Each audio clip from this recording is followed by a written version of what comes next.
colleagues can see, they're a little bit more sparse than some of our during the school year meetings, which is fine. So we're going to hop right into it with the Pledge of Allegiance. Everybody stand up. I pledge allegiance to the flag of the United States of America and to the republic for which it stands, one nation, under God, indivisible, with liberty and justice for all. Okay. We're always celebrating our district, but no formal district celebrations or announcements today. We don't usually have those at our summer meetings. So let's move right into the consent agenda. Do I have any motions to approve the items on the consent agenda? I motion to approve. Do I have a second? I'll second. All in favor? Aye. Any opposed? Okay, and moving on to call to the public. And I did receive one from a Mr. Where did I receive it from? Right here. Mr. John, is it Cahill. That's what I always say. Cahill. John? Yeah. Come on up, John. I just wanted to introduce myself. Let me make sure that, just want to make sure our microphone, our public can hear you as well.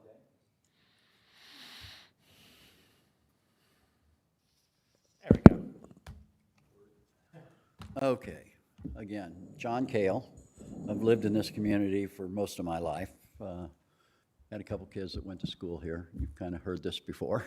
And I came to just say, welcome back to the school year, 24. You're out of 23.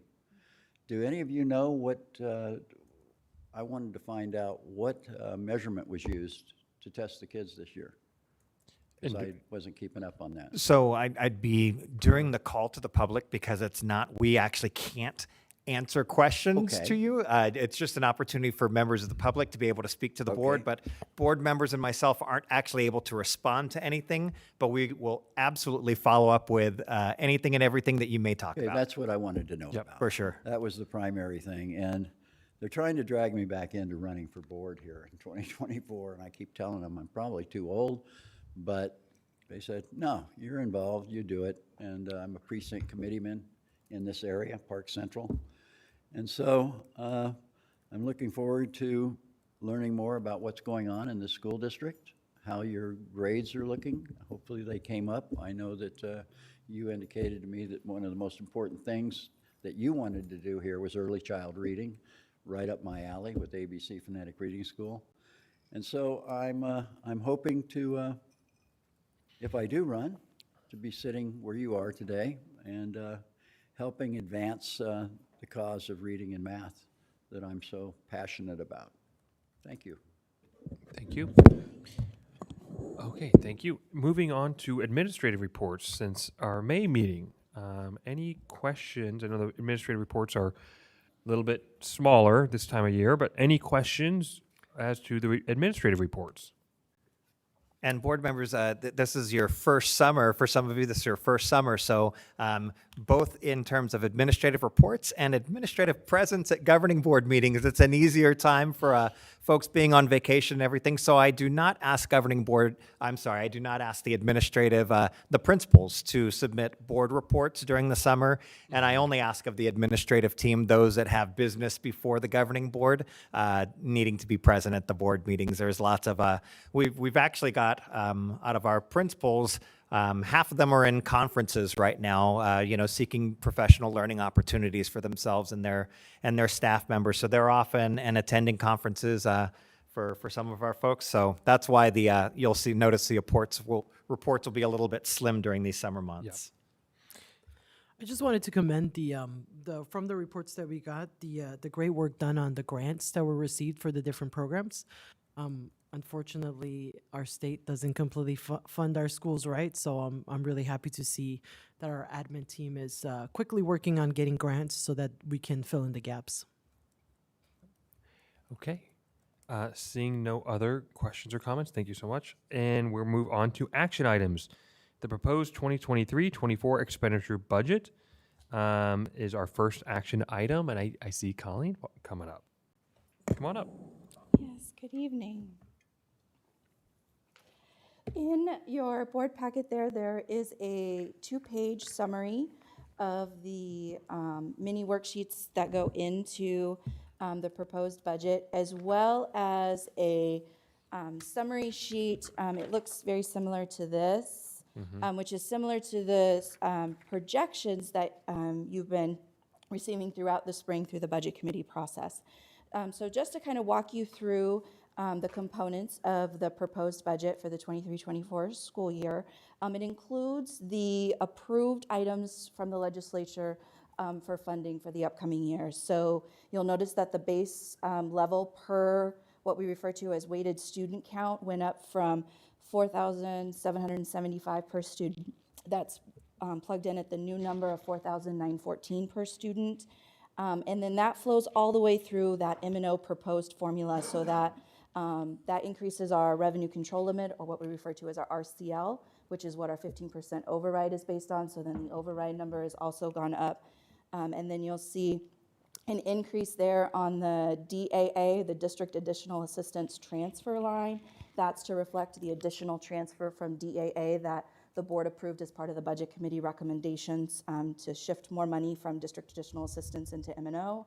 And Colleen, if I could stop you just for 1 second. For those following along, we're on page 132 on the PDF. Thank you. And then you'll notice there's an additional new line there at the bottom, which we talked about again at the May meeting when you heard the Budget Committee recommendations, but that's to account for one-time additional state aid supplement funding, and we're projecting that that number is just slightly over 600,000. So all in all, a proposed budget for 23-24 of 22.6 million.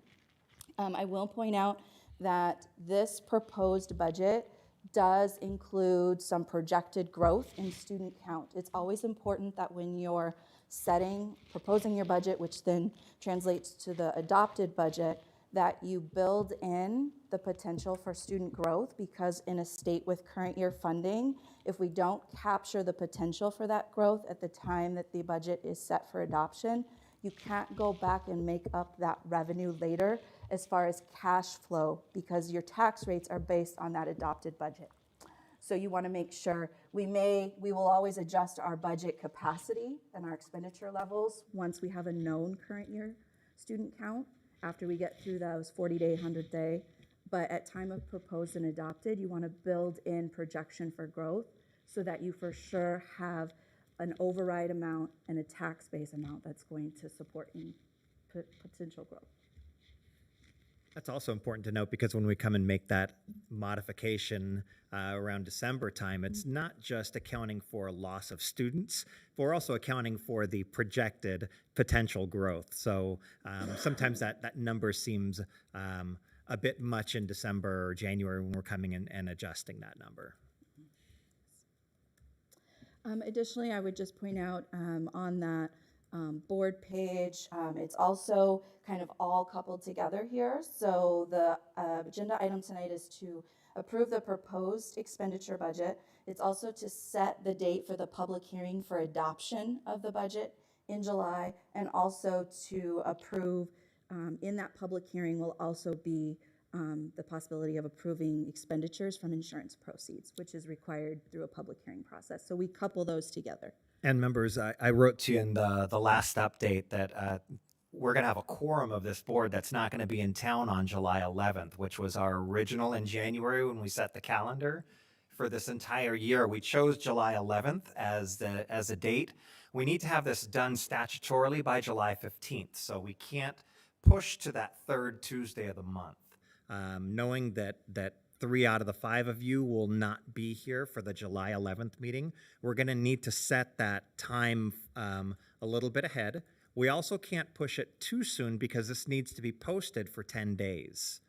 So we need to get at least 10 days out from now. So we kind of need to choose a date so that when a motion is made to approve this budget, we can amend this date in here. And then once we choose that date, we got to stick to it. And we can't choose that date again, because we'll be outside of our 10-day mandatory posting for it. The first date that I recommended to you was July 6th, which is a Thursday, normally when we have work study sessions of the governing board, we do it on the first Thursday of the month, and our regular meetings are on the third Tuesday of the month. During July, we don't normally have two meetings, so we choose that time the latest Tuesday before that statutory June 15th date. So my first recommendation would be to go with Thursday, July 6th. Any comments about Thursday, July 6th? I am going to be out of town and we're going to be at a national park. So I don't know what cell service is going to be like on that Well, date. that's- So I would say that one wouldn't be my first choice. And I can but- honestly say that this meeting is like there's no changes. It's just the approval of the budget. So any questions you have about this budget, tonight's the night to do it because that's the approval. It's got to get into to all those that it needs to be submitted to, and we just need a quorum for the for July 6th. I won't be here either, but I can log in online, so that's not a big deal. Yeah, I'll be in the same boat. I'm taking my kids to Hawaii that first week of July for our first vacation in like 16 months. So we are excited, but Internet even works on the beach. yes, it does. So yeah, that's no objections here. Okay. So that will handle, you know, when we get to the section of making a motion, we normally just say so moved, but I'll need you to read off that recommendation and put in the words July 6th when it comes time. But anything further with presentation of this item, Colleen? No, just if there's any questions. My Any- one question was just on the ADM and you answered that. So thank you. Okay. Do I have a motion? I move to approve. You'll need to read it out. There's a whole, if somebody, do you have the board language in front of you? I believe I do. I move, we have a motion, and I will also make that motion to approve the proposed 2023-24 expenditure budget and set a public hearing date for adoption of the 23-24 budget and set that hearing date for July 6th and approval to spend funds from insurance proceeds. Can I ask a question real quick? Of course. Do we have to include a time or do we just have to say the date? Colleen? It does need to include the time. The time in the recommendation is 5:30. So unless you want to modify the time, that would And set just- that time for the hearing for July 6th at 5:30. Whoever makes the second doesn't have to read the whole thing out. Do I have? I'll second. Okay, I have a motion and a second. Everyone in favor? Aye. Any opposed? It does pass. Thank you. Thank you, Colleen. Appreciate it. Next is on the action items is to consider, discuss, amend, if desired, and deemed advisable to adopt a resolution approving the governing board's argument in support of the special district additional assistance override election. You'll see in the packet both the resolution as well as the attachment thereto, which would be just the draft statement of what would be in the packet. Dr. Robert, do you want to? Yeah, Say a few words? so this want to thank Ed for taking a shot at writing this this statement there for you. This statement has been has been sent to district council and approved, so it matches everything that's necessary. It gets out all the information that we want about going out for this district additional assistance override, and fits the word requirement as well. So we're just in, I think you're at That's- 199 out of 200. That's always the hardest part. I looked at the statement we did in 20. I say we. I wasn't on the board yet, but was involved in the campaign in 2017 and made some modifications and updates based on our current needs because we're always modifying and working to be better. And so the hardest part as a verbose attorney was to try to keep it under that number page limit or word limit, I guess, in this case. But I don't take any sort of pride of authorship. I'm very much open to any sort of edits or anything that my colleagues might have. And if you're looking at the board packets on page 139 of the PDF is a statement we're talking about. Any questions or comments or revisions? No, thank you for writing this. The one question I did have that when I sent it over, the edits, I Yeah. didn't think about it then, but I'm looking at it now. In the very last sentence, it says, please vote yes on the district additional assistance capital Osborne override. Does district additional assistance need to be capitalized? Because it's kind of like the name of the part. That's a very Very teacherly, I'm looking at question. it right now, and I'm like, I'm. it's supposed to be capitalized, and if is- we're approving it, that's the only thing. Yeah, I mean, I could go either way on it. Of course, the intent here is to ask our community, ask our neighbors, ask our friends who live in the district to vote yes. So whatever's the most persuasive and accurate statement is what I'm in favor of. If it's more persuasive to capitalize, I don't think it's going to make or break the. But I don't know. I'm happy to do either way. What do you think, Dr. Robert? Just since we're using the words "the" Yeah. in front of it and it's formalized, let's just go on ahead and throw some caps on there. Okay, sounds good. So when we do the motion, we're gonna add that change in there to capitalize district additional assistance. And when making that motion, you can just say "as amended." Okay. Any other comments, questions? I will entertain a motion. I move to approve as amended. Any second? All in favor? Aye. Any opposed? It does pass. Thank you so much. And to all of our friends who live in the Osborne district, we appreciate you voting this November and look forward to, please read our statement and please support our bond. Let's look at action item C, out-of-state professional development opportunities for governing board members. Yeah, the next two items, these are both pretty quick. The same thing. No one has to go to any of these professional learning opportunities. We put it out there with all the ones that we know of that are PD opportunities for the governing board. The fourth one is opportunities for me. By approving all of these all at one time, when we hear about early bird, registration opportunities, we can just get on it and make the registration done. If we don't do this, when it comes time, we have to come before the board. And then by the time we have all of that done, we may have missed out on best pricing. So this allows us to put in those out-of-state travel opportunities. They're all within your budget.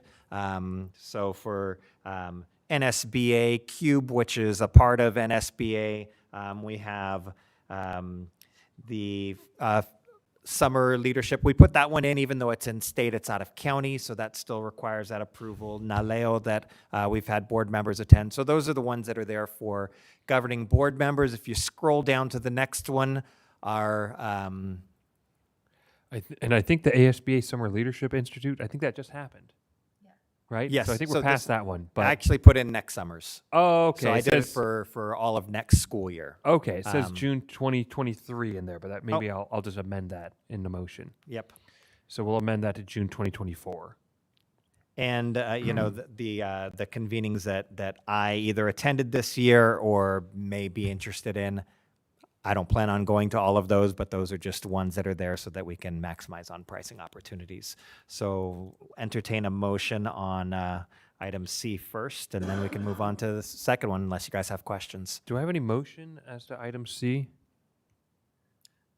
I'll motion to approve as amended. And any second? A second. All in favor? Aye. Any opposed?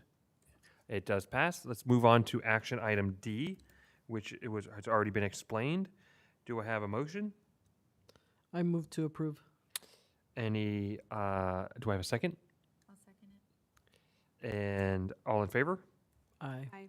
Any opposed? It does pass. We'll move on in action items to approval of master service agreement and addendum with EdBlocks, Inc., DBA Elevate K-12 Company. All right, good evening. Happy summer, governing board members and Dr. Robert. I'm very excited to present this opportunity with the company Elevate. We are proud of our dual language programs and are always looking for ways to make sure that, in particular, our students who have been in the program through 6th grade can continue their learning Spanish in 7th and 8th grade. And so we're always looking for creative ways to extend that language learning opportunity. And for next year, we're excited to offer this partnership with Elevate so that our students who have been in the dual language, not only our students who have been in the dual language program, but also any other heritage speakers might be able to take Spanish as an elective. And so Kathy Gentry, our wonderful director of curriculum, is always looking for creative ways to do this. And she actually saw this program live in action at Liberty School District. And so after a lot of careful consideration and doing our homework, connecting with the wonderful Bridget Smith, we are presenting to you this opportunity again to offer 2 sections of Spanish as an elective at Osborne Middle School through a pretty creative platform, if I do say so myself. So with that, I will pass it to Ms. Smith. Thank you. You're welcome. Stay. All right, Mr. President, members of the governing board, and Osborne leadership, I am Bridget Smith, and I come to you as a partnerships member with Elevate K-12. I am a former public educator here in Phoenix, Arizona, in the South Phoenix community, and also had experience implementing the similar instructional framework for my students during my principalship at that time. I'm going to work in tandem for slide work here. There we go. So at Elevate K-12, I think it's really critical to start with our mission in providing live stream instruction for students with fully certified teachers and state certified teachers. So our overall goal that drives what we do is that every student has access to high quality instructional opportunities at every turn. And we know that in Arizona, there's a number of instructional needs that are really difficult to meet, whether that be due to teaching vacancies or having limitations with course expansion, or even needing to look at intervention and acceleration models to support all of our learners. So our goal is to serve as a partner with our school districts across the state in bringing these opportunities to our kids.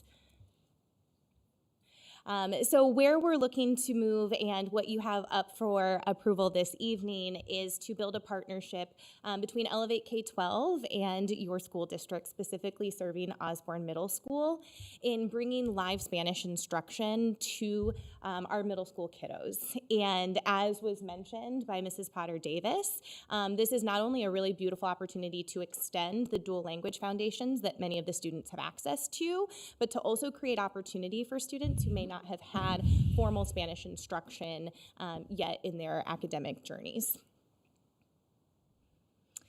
So what we do is all live. We use a live stream model to provide 100% synchronous instruction at all turns. So students are never engaged in asynchronous work, and they are not independently navigating their own learning journey. Students are in the classroom in the brick and mortar school buildings, but their teacher will come through into their daily course schedule via live stream. And we see this facilitated in our entire course catalog of over 50 courses that are aligned to Arizona state standards, including Spanish instruction. So I'm going to share a quick video clip that captures a little bit better what it is that we do at Elevate K-12.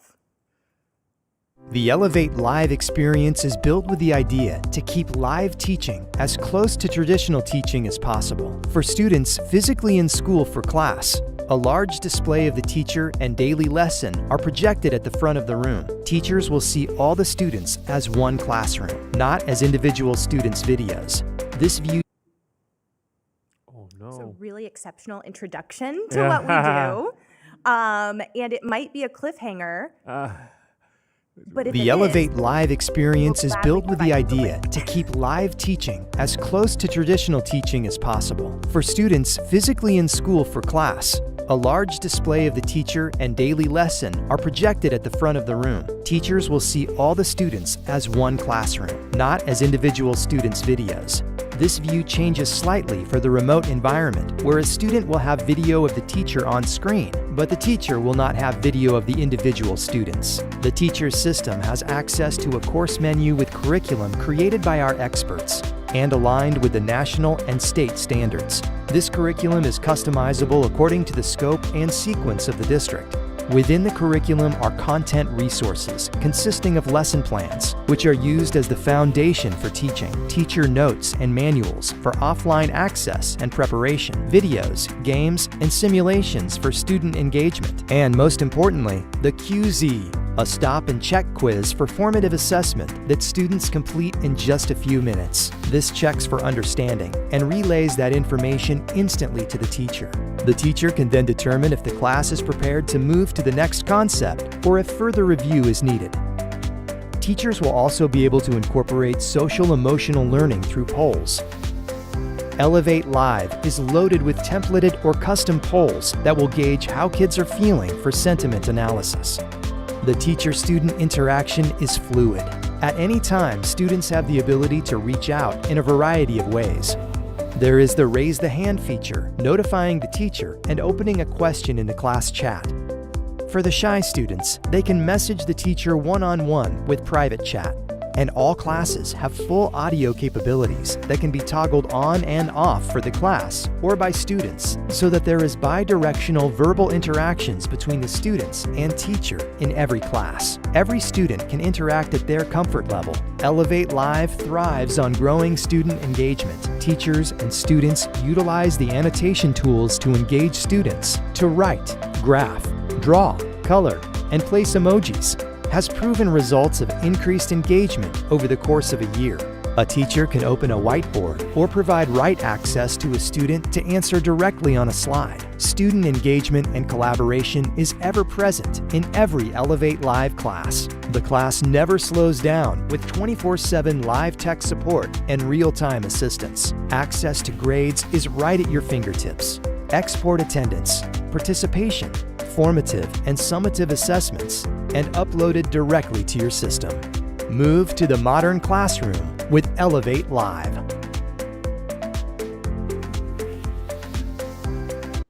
So I just want to commend, before we start to wrap this part of what I wanted to present to you, the Osborne team for a variety of reasons. As Mrs. Potter Davis shared, the team's really done their due diligence to look at what our model is, how it can work for our Osborne students, and not just hear an idea and run with it, but really vet the viability of how this can support students to learn to the best possible experience within the Osborne district. So the video covered what our 4 pillars are around our certified teachers, our viable curriculum, the technology that we implement into the classroom, and then the in-person support to still guarantee standard duty of care for kids. So we're super excited that this is up for your approval this evening, and I want to thank you for the opportunity as well to speak to you each. If there are any comments, I'd be more than happy to answer. Great. Questions or comments? Thank you. Sure. It's a great presentation. Big proponent on dual language. It opened every door, professional Absolutely. door I've ever had in my life as an American citizen in this country. And being bilingual is an asset. Agreed. And our children already come with those tools. They have their cultural knowledge, and then they have the ability to communicate in another language as well. And obviously, like, as we are trying to compete globally, being multilingual is very important and critical, Absolutely. not only in the languages, but also like being biliterate is critical as well. Absolutely. And my children graduated from the school district and, are doing extremely well because of it. And, we live in an English-only state. Yep. And we need to change these policies and laws that are only hindering and impacting our children. And we are K through 12. In our K through 12 current system, we have almost 50% of our students are Latino. So Right. it's very, very important that we are thinking about how we proceed in this district with the current successes that we already have. I think Absolutely. this is invaluable. I really think that it's innovative to have this teacher in a time where we are struggling to retain and maintain teachers. And even like during our growth from our K through 6 to our 8th grade Right. dual language program, like just finding teachers who want to teach and who are bilingual is challenging because we're an English only state. We're no longer producing bilingual individuals. Absolutely. So I think this is really creative, and I applaud the work that you do. Thank you. And yeah, I think that this is obviously this is the right direction. I'm very excited. Awesome. Thank you so much. And I would love to add as well that one of the things we pride ourselves on is that we design our instruction per period so that we try to increase flexibility for school districts who may not have the space for a full 1.0 FTE allocation to add in additional services for kiddos. So as also was mentioned before, we'll do 2 periods of instruction should you choose to approve this evening. And that will also help to inform the future if there's room for, added opportunity for students in this type of model. Wonderful. Thank you so much. Leanne, question? Yeah, I have a few questions. Please. So I know in our board docs it said that over 100 students have expressed their desire to take Spanish in middle school. So if there's 2 periods, would that be like 50 kids in a classroom, or what does that look like? Absolutely. So our recommended ratio is 1 to 30. And so where that 100 number came from really was from Mrs. Potter Davis's department and initial data points that I believe have come. Do you want to answer that? Yeah, we actually have another potential option that isn't part of this partnership, but we're also looking at reaching out to Central High School to see if any of our 8th graders who have reached that proficiency could also do their first period at Central. So we've got a couple other ways that hopefully we can reach all 100 students' desires to have Spanish. This class will be capped at 60, so then we're just going to have to keep being creative. We have a few other ideas in addition to this partnership as well. And then can you explain a little bit more what the in-person component, what does that look like when there's a live teacher? Like obviously there has to be an adult. Who is that adult? Adults who? Yeah, you can start for the Osborne side, and if there's anything from the Elevate side, I'll definitely add in as well. So our Monica Artea, our EL and biliteracy specialist, is very committed to making this work. And so we actually have 4 EL paraprofessionals, and so we are going to commit one of our bilingual paraprofessionals to be on site at OMS for the entire day, so that that person can support these 2 periods as well as any additional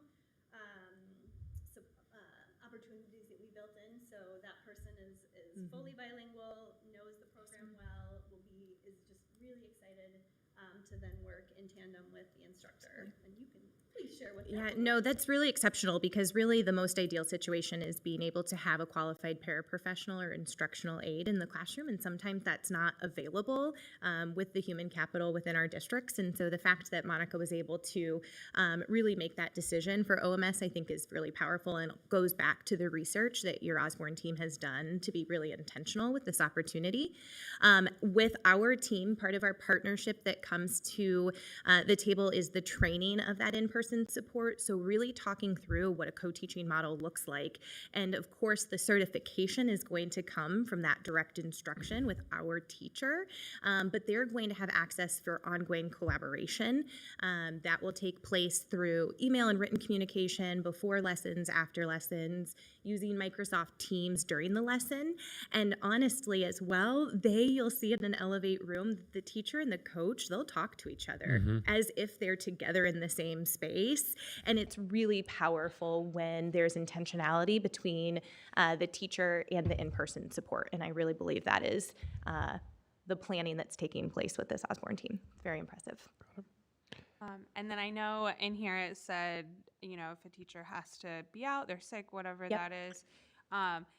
We know as educators sometimes there isn't a sub and we have to figure that out. So what does that look like? Because I know you mentioned that there would not be like any asynchronous option. So if there's, I don't know if you've run into that yet and there isn't a sub, but what happens then? A clarifying question really briefly, is that if the Elevate K-12 teacher is out or if the classroom coach is out, the in-person teacher?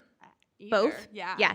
So if it is the Elevate K-12 certified teacher, we have a pool of substitutes in our pipeline. So we handle sub coverage. So one of the partnerships, there are layers to our partnership, which is outlined in that master service agreement, but the school will also get a regional operations manager. Their role is to look at master schedules, bell schedules, and guarantee the instructions happening as the school already has designed, which includes substitute coverage. So it can be last minute, it, or it can be a planned absence, but our ops team will take care of making sure that it's still certified instruction every day, and that substitute has the capacity to continue the learning sequence without having to move into, more independent practice that may not have been part of the original learning scope and sequence. So we'll handle that. On the in-person support side, we recommend that we can train as many human beings as possible on that classroom coach role. So that will also come back to a conversation with OMS site leadership specifically, that if there is an oopsies and somebody just can't be covered, I mean, frankly, it could be a variety of different people. This is never the ideal, but when, again, I was in my principalship, I covered class so many times because you just have to do what you have to do when you're on site. But the ops team and myself will be hand in hand, should you choose to approve tonight, like going through what that plan A, B, C, D, Z might need to be. On the Osborne side, we take care of it. Yeah. So that the kids would It will have be their managed. instruction. Yeah. And then on the flip side, if a student is out, would the lessons be recorded? Yep. So they would be able to access. That's a great question. So there's two pieces to it, actually. So we still have enabled a remote function in the case that a student can't get to campus, but they're not too sick to log in. There could be a family emergency or what have you. That will be an Osborne decision. So that is not an Elevate choice. That will be an Osborne conversation with leadership and sites of, do you want us to enable remote access? The only way the remote access is enabled is when that in-person support communicates directly to the teacher toggles on remote, and that kiddo can log in from another location. If that's not viable because of the situation, then everything is available asynchronous and recorded after the fact for the student to still have access to the learning. Thank you. Got it. I had a question, but Violetta, do you have any No questions? questions on my part. Just like, as a high school Spanish teacher, I think this is great, and I so appreciate the district looking for different options to have this going. It is extremely important for our students to have more than one language opportunity. Yeah. And I know for a fact, being bilingual myself and Spanish being my first language, that learning a new language when I was in high school helped learning English. So. Absolutely. I truly appreciate you all for doing this. Thank you. Absolutely. I was kind of building on that. That's kind of what I was going to say too.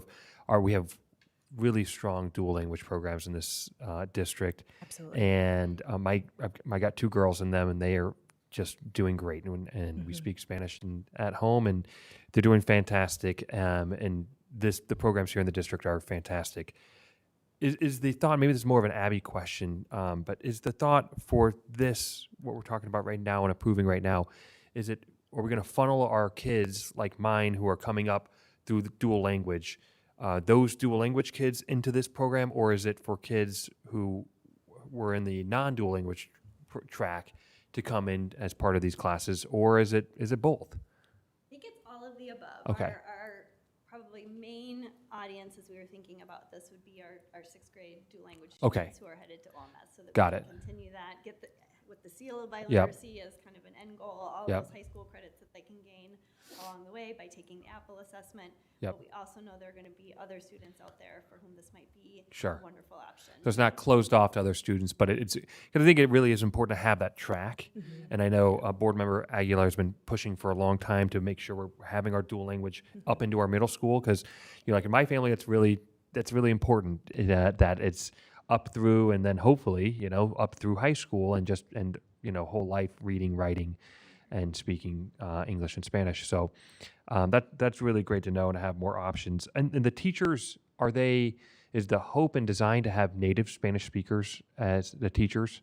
So absolutely, it's Okay. hope and design, but Yeah. I am also bilingual English-Spanish, and there's a lot of really qualified teachers who are not native speakers. So we Okay. have a mix. It definitely is variable that we have a wide pool of teachers, and Spanish is highly in high demand across the country, which we're Absolutely. super excited about. So we will definitely, as we go into teacher allocations, it's part of our implementation process.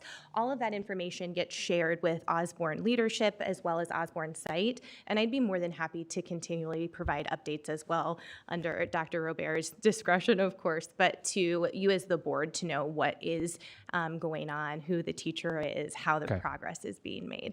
So. Wonderful. Thank you so much. I really appreciate it. Thank you so much for having Go me. ahead, I have, Leanne. I have one other question that I think is more on the Osborne side. Is the intent, so I know we're looking at approving this for the upcoming school year, but is the intent to continue to seek out like I guess I don't want to say a physical teacher, but but somebody that would be in person on our campus to teach those Spanish classes? Like, will we have like a posting that we continue to post, or what does that look like, I guess, on that end? So the interesting thing about this is the first time actually that this is being offered as an elective as Spanish language rather than a content area dual language model. So dual language is not teaching Spanish as a content area, it's teaching the academic areas, math, reading, social studies, science, through the medium of Spanish. So this is a trial basis. This is the first time for us, and looking at the success of this model, if we were posting for a position in the future, it could be for a Spanish language teacher at the middle school, which is how some other districts have done a continuation of dual language into the middle school years, not necessarily as dual language, but as a foreign language at that point. So, I think that the first thing is this cohort that will have this we will learn a lot about what it looks like and feels like at the middle school. But in terms, I think I would say our ultimate goal will be to continue the 50-50 model at OMS. So this is getting us a little bit closer to that, but it's not going to be 50-50. Right. So I would just say, as a general answer to your question, our goal is going to will remain to continue the program in a 50-50, of the 50-50 model moving forward. Okay, thank you. We'll put that on our vision board. Yeah. It's just so crucial for the kids, maybe more so for the parents, because when we look at our numbers, we do see some drop off from 6th to 7th grade.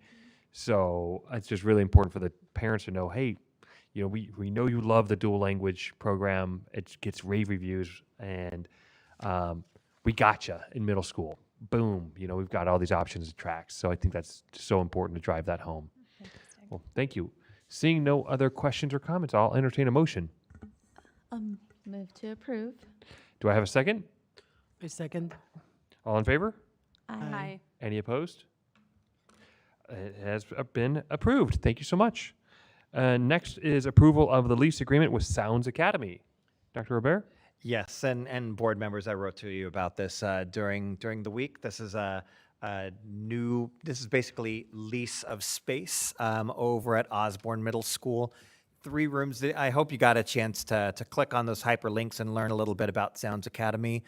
Kirk Johnson, the executive director, founder, CEO of Sounds, has been a colleague of mine through just outside organization that I belong to. He's looking for this opportunity to rent some space out to us. And, there were 3 price points in coming up with what that monthly rent was. There's the rent price, there's the utilities, there's the custodial. We can't do anything about, we've got to make up the cost of utilities. Otherwise, we're shutting those rooms down and looking for financial savings there.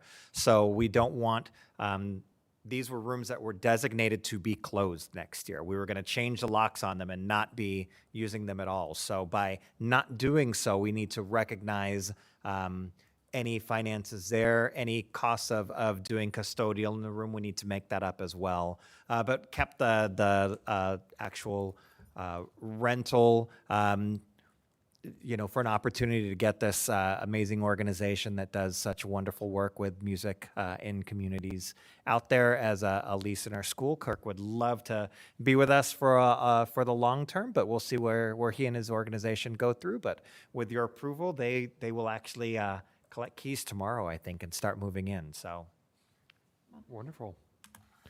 Any questions?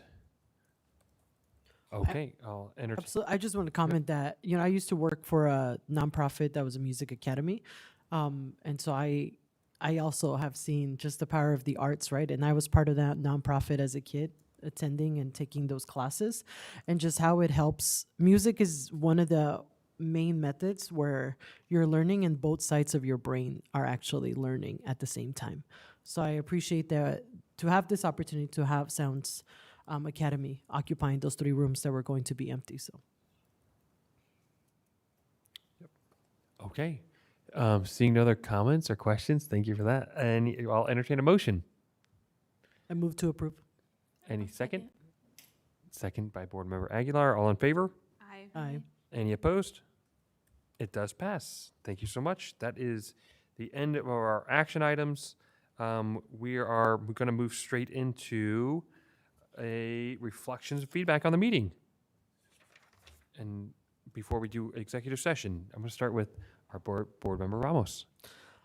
I'm just thankful of all the opportunities that we offer our students here to have, full services, to focus on the social emotional learning and just any, things that we need to make sure that they continue growing. So I'm just thankful to see all the hard work that everybody is doing to make this happen. Board member Greenberg. I will second that. Thank you for everything that the district is doing. I did want to share really quick. I just went to the ASPA Summer Leadership Institute. It was a really great opportunity to connect with other school board members from across the state and hear all the great things that they're doing, hear the challenges that they're facing in their districts. There's some similarities, there's some big differences. One thing I heard from many districts was just a struggle to have positive relationships with either their board members or their superintendent, and that was not something that I felt like we shared. So that was really great. I have some different ideas that came up that I would love to share with you. I can send an email with more of a thorough kind of update. But I would encourage, I know several of our board members have gone to different things, but just to keep, attending those things because I feel like you get more and more ideas. I'm also attending later this week a conference with Local Progress that's fully paid for, so not anything with the district, but just an opportunity to connect with other local leaders, mainly school board members, but possibly some city council and other members across the country, just to learn more about how they do things and how we can grow here in Osborne. Wonderful. Board member Aguilar. See you there. So it's always great to hear like innovative new programs that are being brought to our school district as we're struggling in education to retain teachers and even, with enrollment. And it's really important to just be at the, top of what is happening with technology and how we can use technology to our advantage. And this is a perfect example of our team really, doing the work and going out there to get creative so we can continue doing what we are elected to do, which is, serve our students and ensure that they are learning, but also how do we continue doing that with the limited resources that we have and challenges. So I really applaud the team for really, being at the right place, listening, connecting, bring them to our school district. It takes a lot of time and energy to get to this point. So thank you very much. And also recognizing what is the right organization or project or product and partnership for our school district. So that takes a lot of work. There isn't any moment in time that I am not aware of the amount of work that goes into that and for you guys to present something to the board. So thank you very much. Yeah, I really think that that's just, we are really always doing what's right for our students. And yeah, I'm excited to go on the next conferences and, continue learning as I journey into my next phase. But yeah, we'll always continue to be an advocate for the school district. I'm very honored to be part of this family, but definitely want to, end with, as I transition out of my role as a school board member, I will continue to be, a voice for whoever, needs to talk about like, our roles. Luckily, we are very functional. We all like each other. It's been my experience, in the past, 7 years that I've been here that I've gotten along with every single board member. So I can say that I am grateful for that because that is not the case for a lot of school boards. And as I make my transition out, like even through like connections and relationships, because this is what this work is about. At the end of the day, like please reach out, and I'm just grateful to be part of it. Yeah. We appreciate you. Just real quick on the reflections on our meeting today.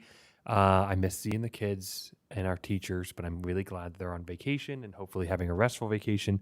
That goes for everybody else as well. Hopefully everybody gets some time off this summer. I'm really excited that we passed our pro statement for the override in November. So we can get out there this November, and it's going to be here before you know it. And remind everybody to get out there and vote and to support the Osborne School District. And also really excited about the things happening at OMS, including and especially the dual language program that is very near and dear to my heart as well. And love seeing that progress. That's all I've got. Dr. Robert? Now, just echoing all of the comments made. Okay. Any future? Go. I just wanted to note something that we forgot to do our land acknowledgement at the beginning of the Yeah, meeting. I actually pointed it out. It wasn't wasn't on the included agenda. on the agenda, so we were going to catch it next month. We'll make sure we get that on there. Thank you. Okay. Any future agenda items, starting with Board Member Ramos? I'm good, thank you. Thank you. Board Member Greenberg, and feel free. I think you kind of mentioned that you'd email things, so don't let me put you on the spot. But if you got anything now, let me know.